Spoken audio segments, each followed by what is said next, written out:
बहुत बहुत शुभकामना और साथ में धन्यवाद कि आज के इस प्रमुख प्रेस वार्ता को कवर देने के लिए आप सब अपना महत्वपूर्ण समय निकाले हैं। इसके लिए फिर से एक बार धन्यवाद करते हैं।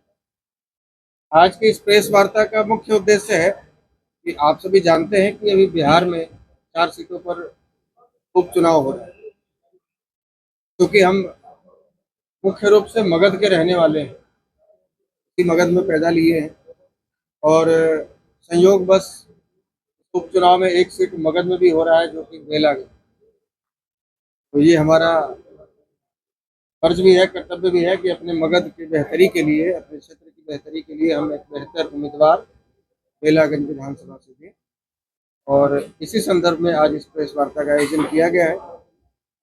बेलागंज से हम लोगों ने बतौर प्रत्याशी, राष्ट्रीय जनजन पार्टी के बतौर प्रत्याशी, हमारे शुरुआती दिनों से संघर्ष के साथी रहे, तकरीबन 10-11 वर्षों से हमारे साथ कदम से कदम मिलाकर चल रहे हैं।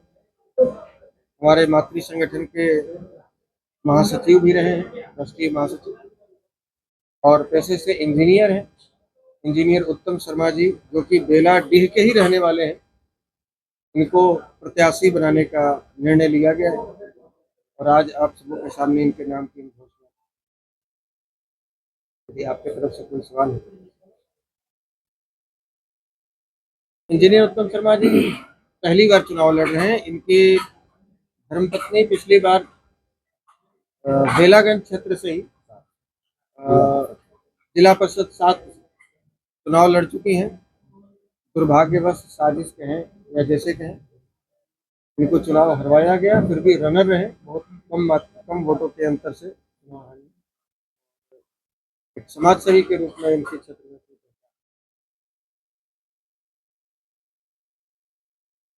देखिए, जब कोई भी पार्टी प्रत्याशी का चयन करती है तो बहुत सोचकर, विचार कर, परख कर करती है, और ये तो बहुत दिन से परखे हुए है। ऐसा नहीं कि कोई नया पार्टी ज्वाइन की और हम लोगों ने प्रत्याशी बना दिया। ये 10 वर्षों से संगठन, इनके कार्यशैली पर हम लोगों को पूर्ण विश्वास है, बहुत ही बेहतर प्रदर्शन होगा और इस बार बेलागंज में बदलाव देखने को मिलेगा। तो परंपरा चली आ रही है, तो अपने राष्ट्रीय जनजन पार्टी के राष्ट्रीय अध्यक्ष और जितने संस्थापक सदस्य का मैं आभार व्यक्त करता हूँ कि बेलागंज उपचुनाव के लिए हमें उम्मीदवार के रूप में घोषित किए हैं। और आप लोग देख रहे हैं कि पिछले 30-35 वर्षों का जो बेलागंज क्षेत्र का जो स्थिति है, बदहाल है, फटहाल है। किसान मजदूर की स्थिति को आप देख सकते हैं। पिछले 10 वर्षों से हम लोग खेत खलिहान दूरा दलान में हमने घूमने का प्रयास किया है, और क्योंकि बताया भी कि हमारी पत्नी जिला परिषद की चुनाव लड़ी है बेलागंज 7 नंबर से, जिला परिषद 7 से, और हम दूसरे नंबर पर थे और साजिश का शिकार हुए थे, सबको पता है इस बात को। और जनता के बीच में हम जाएंगे और आशीर्वाद मांगेंगे। इस बार वंशवाद की राजनीति बेलागंज में नहीं चलेगा, क्योंकि जनता बदलाव के मूड में है।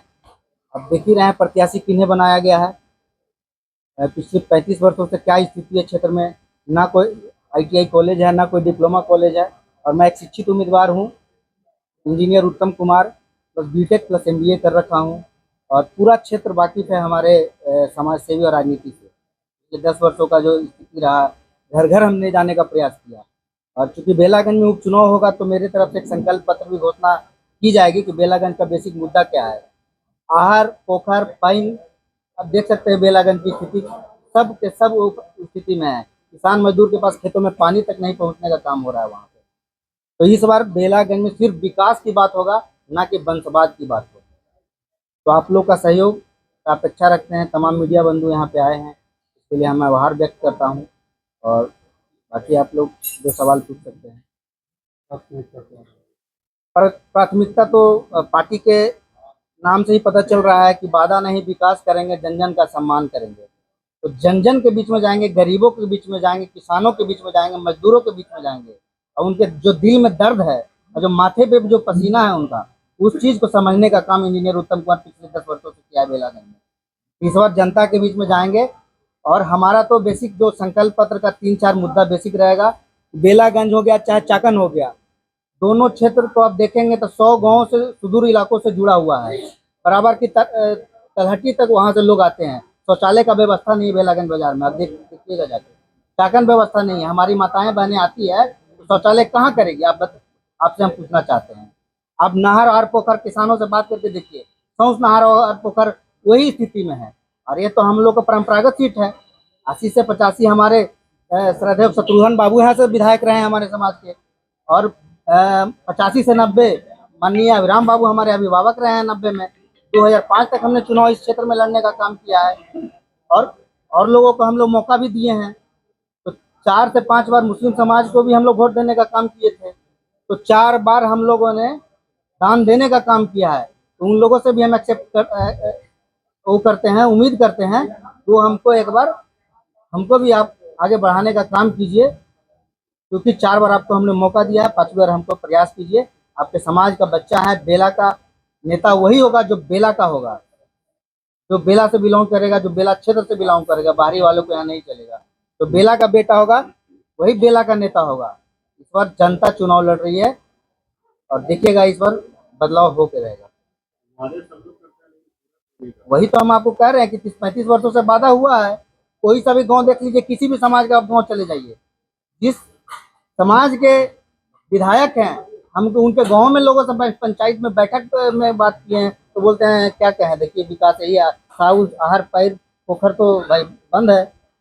आप जल जीवन हरियाली की बात कर रहे हैं, एक तरफ एनडीए के जो नेता हैं जदयू के। अब देखिए ना भाई, तो जल जीवन हरियाली बेलागंज में कितना है, आरटीआई मार के देख लीजिए। पिछले 10 वर्षों में कितना आरटीआई का जवाब मिला है हमको।